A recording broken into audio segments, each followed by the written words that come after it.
2026 question number 3, and we have once again keto-enol. All right, so we've seen this come up quite a few times recently, this keto-enol chemistry. So if you've done all the past papers up until 2026, you know, from the past few years, this shouldn't really be anything new to you. So we have to start off with, at equilibrium, a particular ketone exists in the 99.997% keto form and 0.003% of the enol form. Calculate the equilibrium constant, and they're quite kind enough to even give you the equation. All right, so really spoon feeding the answers here at this point. So we're just going to get K equals 0.003 divided by 99.997. Don't need to worry about them being concentrations or anything like that, because we're given the percentages. So 0.003 divided by 99.997 comes out as that times, no, not times 100, what am I thinking? Let's go that, equals 3 times 10 to the minus 5. All right, marks on the board.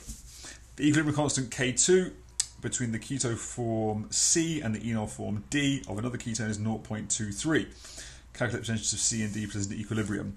So K equals D over C, which equals 0.23. Now I've noticed they do like to ask this style question a little bit, and in the mark scheme, if you grab the mark scheme and look at that, they've got a little bit of an algebraic way of doing it. I think that's a little bit long-winded, because it's asking me for the percentages of C and D, so I don't need to worry too much about any particular values, so I can just choose a value. So all I would do in this situation, I would just set D as being 1. So if 1 over the concentration of C equals 0.23, then I can calculate C as being 1 divided by 0.23, which gives me 4.34, etc. Okay, and then all I need to do is work out the percentage composition. So the total of C and D is just this number plus 1. Okay, because that's the amount of C, and remember I set D was 1. So that's my total amount of C and D together, and then I just do them as percentage compositions. So I do D is going to be 1 divided by that times 100 to give me 18.7%, and then C is going to be that subtracted from 100, which is 81.3%. Nice and straightforward. Okay. Enols can also be formed from aldehydes. However, to form an enol, the carbon atom next to the carbon of the C double bond O group must have a hydrogen atom which can be removed. So, I feel like they're being very kind here, giving you any extra information. I think this question is also very straightforward. So, circling the answer booklet, which of the following aldehydes and ketones can form tautomers? So, which of these ketones or aldehydes can form an enol? So, just so we're 100% clear, in order to go from the ketone form to the enol form, this is my carbon ketone and this is the adjacent one. This has to have a hydrogen that can come off. All right. So if I look down here, this one, I've got a hydrogen here. If that comes off, then it can go onto the O here, and I get my double bond here. So the enol form, is going to be that. Okay. Here, I can't form a carbon-carbon double bond here because there's no carbon, and this carbon is bonded only to carbon atoms. So no. Okay. Let me go down here. These are bigger. So yes, that's fine. No, that's not going to do it. Here, this carbon's no good because it's bonded to 3 other carbons, but this carbon, yeah, no problem. It's got a hydrogen, that hydrogen come off. This one, it's got a hydrogen here, so no, but it has a hydrogen here, so yeah, no problem there. That's going to form that enol, so that can do it. This aldehyde, no adjacent carbons, it's not going to work. This one, again, no hydrogens on here, no hydrogen on here, that's not going to work. This one, this carbon, for the same reason as up here, no hydrogens on that one, and there's no carbon here, so that's not going to work. And this one, yeah, down here, no problem, that's going to form that. Okay, I feel like two very straightforward marks there as well. All right. D1 and D2. Lawsone can form two different enol isomers. Remind myself what Lawsone is. It's this molecule I was given up at the top here. Draw the structure of both enol forms. So if it can form two enol isomers, the reason it can form two enol isomers must be because I have two non-equivalent carbonyls. So this one here, there's no hydrogen here, and there's no hydrogen here. So this one isn't going to do anything. This one, I can take off this one, that will do it. And the same for that one. It's going to be the same one. All right. So it should be fairly obvious that my two enol forms are going to be, that one doesn't change. Let's do this top one first. So that's going to be OH, and then I make my double bond there. Like that. And then I just switch it around. So I do this one becomes the alcohol instead, and the double bond goes here. So I'm going to get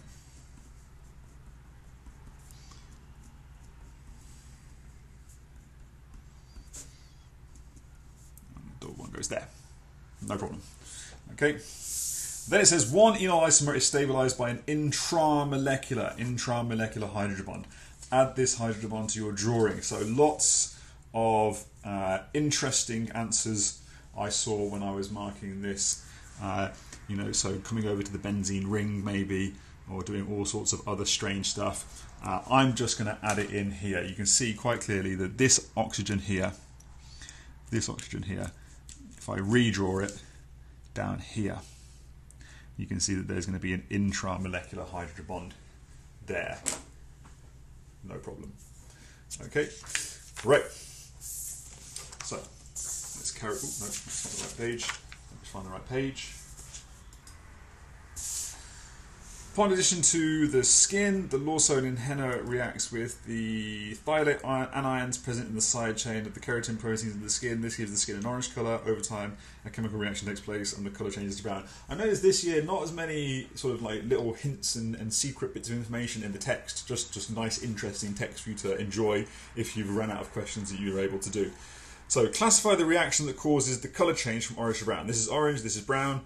And I feel, you know, they like to throw in one of these ones where you're choosing one of these reaction types.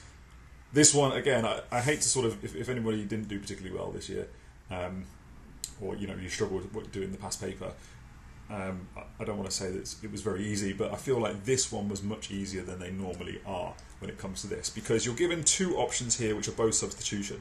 Well, there's no substitution happening here, all right? You know, everything is...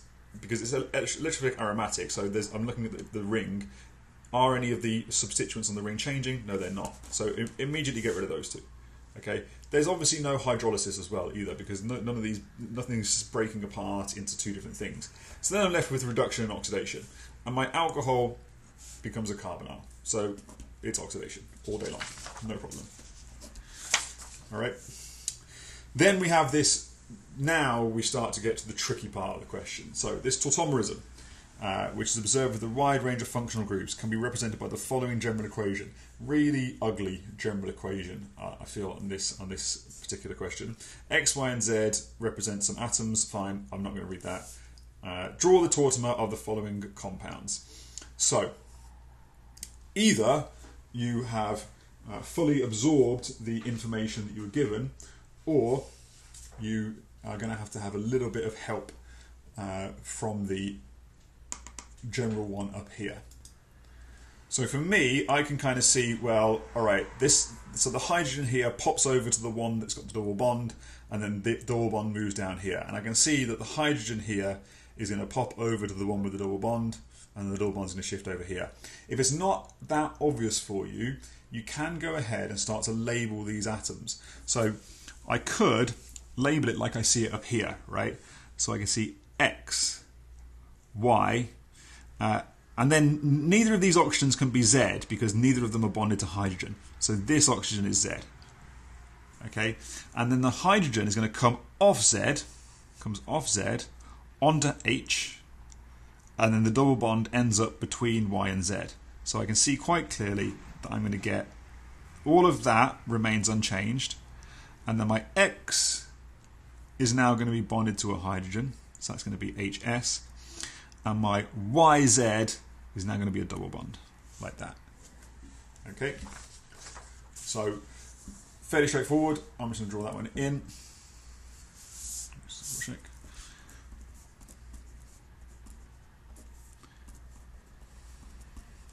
Okay, like that. And then I'm going to do the same here. Now, again, there's a little bit of going on with this singly bonded oxygen and these formal charges it's put on. But remember, the hydrogens, the only hydrogens here are going to be on this carbon. Okay, so if I wanted to, again, I could go X, Y, Z. And the hydrogen here is going to go onto there, and the double bond's going to end up here. So I'm going to end up with this OH, like that. And then, so if I just draw it out like that, I do need to have a little bit of thought for these formal charges. But I can see that nothing actually happens to this oxygen, so that's going to retain that negative formal charge. And this nitrogen down here originally had 3 bonds, and it's still got 3 bonds. So the formal charge there is also not going to change. Now, interestingly, they do say in the mark scheme that you should not accept any version where there are no formal charges. So they obviously, if they put formal charges on in the question, they want you to keep them on there. Okay. Next, so I feel like that's a little bit of a challenge there. This one I thought was quite straightforward. This one a little bit tricky. Now we get quite difficult. Draw all possible. Interesting, all possible, which sort of negates all this stuff here where it says like it typically takes place when X is highly electronegative, because we're saying just draw as many possible tautomers as you can from these compounds.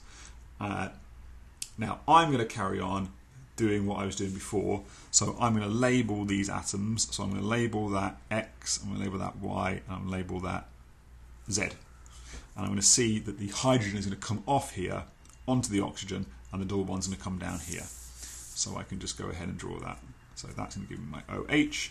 Where did this hydrogen come from? The hydrogen came from the nitrogen, so now it's just NH. But this carbon was originally double bonded. This nitrogen's lost an hydrogen, so now the double bond is there, like that. But equally, instead of the hydrogen coming from here, the hydrogen could have come from over here, which means that I also have another possible tautomer.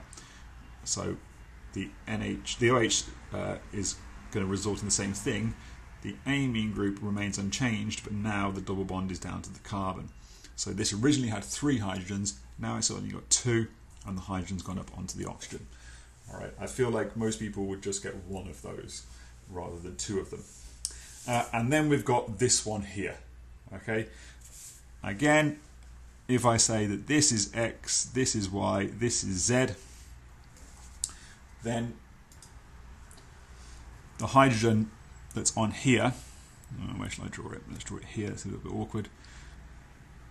This hydrogen is going to come off onto the nitrogen, and the double bond's going to go here. Right, so I'm going to end up with H2N, and then my double bond is gone. And this is still, so this here has only got, I'm drawing over the Y now, that's got 1 hydrogen.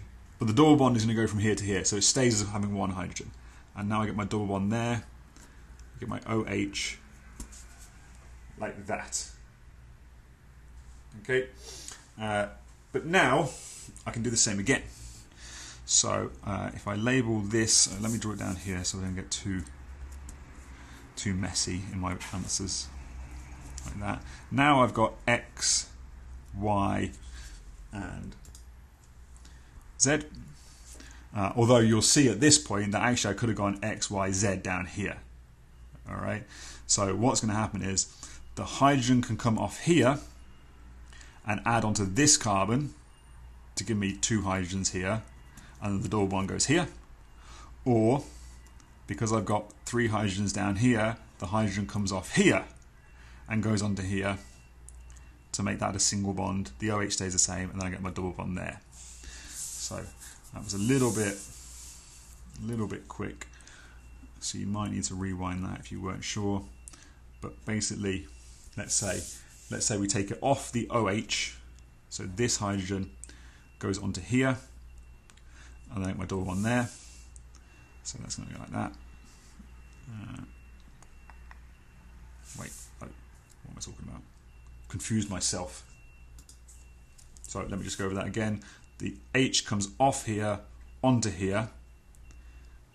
Actually, this diagram is just now a total mess. So let's get rid of that. Let's do one at a time. H2N. Like this. Okay. So I'm going to take this hydrogen. That hydrogen is going to go. This hydrogen's here. This carbon here has got one hydrogen. So I'm going to put it on here and then move the double bond up to here. Okay. Now we're talking. So that comes to me. That. Okay. And then I can do the same with that H2N. I mean, I could have gone from here to the final one, or I can go from here because this is X, this is Y, this is Z. So I can take hydrogen off here, put it onto there, and then move the double bond down to here. So I'm going to get H2N OH like that. Okay. Oof. So as you can see from this mess that I've made here, it is quite easy to get a little bit lost when you're doing this. So it's nice just to take your time and make sure you're doing them all. But I feel like this question was really nicely structured because they said there was only one tautomer for these first two. And then they imply there was going to be more than one. Okay? And then you'll see that this situation with these two is kind of similar to the situation you have down here with these two. Okay? Where when you've got the bond here, it can either go up here or it can go down here. So this double bond can end up here, or this can end up down here. So like quite a nice progression through the questions there. Okay, all right. Next, the standard enthalpy change for a tautomerization of a ketone to an enol in the gas phase can be estimated from average bond enthalpies. Calculate the enthalpy change for a typical ketone to enol tautomerization. So, ketone to enol. All right, let's have a look. What are we breaking here? Well, we are breaking a C-C single bond. We are breaking a CO double bond. And we are breaking a CH single bond because this carbon here is bonded to 3 hydrogens, now it's bonded to 2. And what are we making? Well, we've broken the C double bond O, so now we're going to make the C single bond O. We've broken the C-C single bond, so now we're going to make the C-C double bond. And we've taken a hydrogen off here, and we've put it up here. So we're going to make an OH. Okay, so my C-C single bond is 3,4,8. CO double bond is 7,4. Oh, you can't see what I'm doing up here. These ones is 7,4,3. I don't think I can fit it all on. There we go. 7,4,3. My CH is 4,1,2. My CO is 360, my CC is 612, and my OH is 463. Hopefully I've got all of those right. And for bond enthalpies, it's just the reactants minus the products. So it's going to be all of these minus all of these. So let's do that. Let's see if it works. 348 plus 743 plus 412 minus 360 minus 612 minus 463 gives me 68 plus 68 kilojoules per mole. Okay. Then, in Lawsone, the contribution from the hydrogen bond and other factors should also be considered. In the gas phase, the enthalpy of reaction for the ketone to enol tautomerization of the preferred tautomer of Lawsone is minus 32.58. The standard entropy change is minus 11.48. Calculate the equilibrium constant for this ketone to enol tautomerization in the gas phase. So, we're given an enthalpy and an entropy, and we're asked for an equilibrium constant. So, you are going to need to use delta G equals delta H minus T delta S to calculate delta G, and then you will use delta G equals minus RT log K to use your delta G value to find your equilibrium constant. So delta G equals delta H. I am told that delta H is minus 32.58.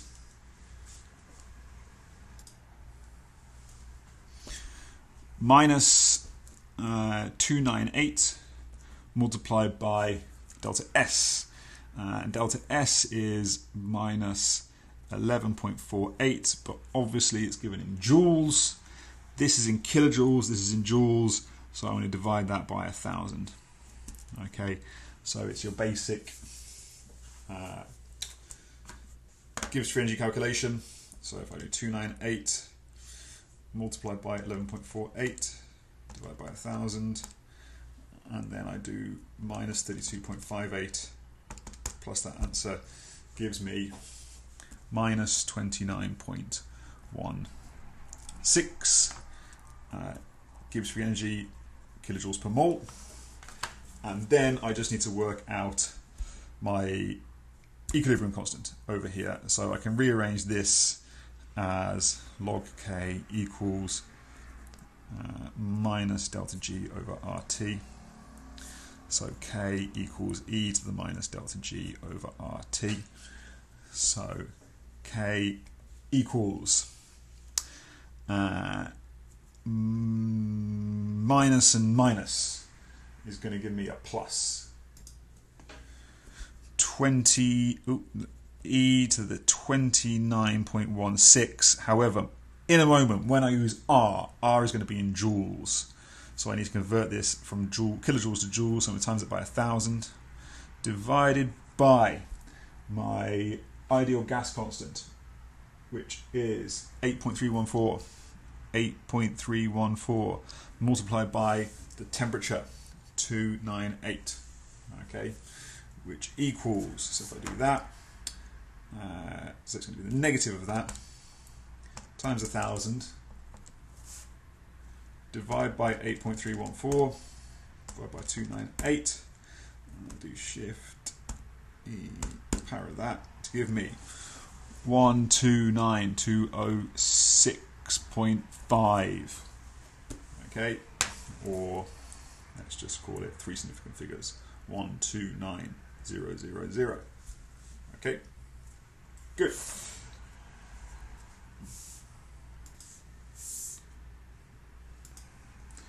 Okay, final part. The Gibbs free energy change of solvation, oh dear, okay, differs between the keto and enol forms. So to dissolve the keto form, the Gibbs free energy change is going to be negative 126. To dissolve the enol form, it's going to be minus 109.2. Gibbs free energies can be summed in a cycle similar to a Hess cycle. Again, very, very kind. They didn't need to say that. All right, they could have just assumed that you know that and then gone straight to the question. So they say calculate the equilibrium constant K water for the ketone to enol tautomerization of Lawsone in water at 298 Kelvin. So what they're asking is they want your if this is the keto form and this is the enol form, they want this in sort of, let's say, aqueous. That's what they're asked in this question. What is the equilibrium? Let's write an equilibrium. Okay, they're saying what is this K here? Okay, but we've just worked out up here. We worked out the gas phase version. So we had keto, gas phase, enol, gas phase.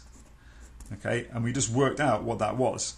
And we had, from our previous answer, that delta G was minus 29.16. So I know that this delta G is minus 29.16. So if I want to know what this equilibrium constant is, I need to know what the delta G is from here to here. So if I know the delta G from here to here, the delta G from here to here, and the delta G from here to here, that's the same. The sum of these is the same as that. So the keto aqueous to keto gas delta G is going to be 126.0, because The solvation delta G, to go from the gas to the aqueous, is negative 126. So to go from the aqueous to the gas, it's 126. Then in the gas phase, keto to ethanol is minus 29.16. And then the solvation of the enol form from the gas phase to the aqueous phase is minus 109.2. So from this cycle here, to go from here to here, is the same as going around like that. So this delta G is going to be equal to 126 plus negative 29.16 plus negative 109.2. So that's going to give me 126, take 29.16, take 109.2 to give me minus 12.36 kilojoules per mole. So all I need to do now is take this delta G and basically just repeat this equation here. Repeat that. Okay. So all I'm going to do is I'm just going to take this equation and I'm going to rewrite it. So K equals E, but instead of 29.16, I'm going to write minus 12.36. Now it's minus, and remember I had that minus up here. I had the minus here. This is minus here, and I've got this minus here. So it's going to be 12.36 multiplied by 1,000 divided by 8.314 multiplied by 298. And fingers crossed that will give us the right answer. So 12.36 times 1,000 divided by 8.314 divided by 298 gives me that. And I get 146, which is not the correct answer. No, sorry, it is the correct answer. This equals 147. Okay, obviously I'm double checking my answers against the actual answers, but the mark scheme for this question gives two possible answers, because if you didn't get the previous part of the question right, you are told to use this number. So if you would use this number, then you would have got a different answer. But that is the correct answer. Oh, sorry, that is the correct answer.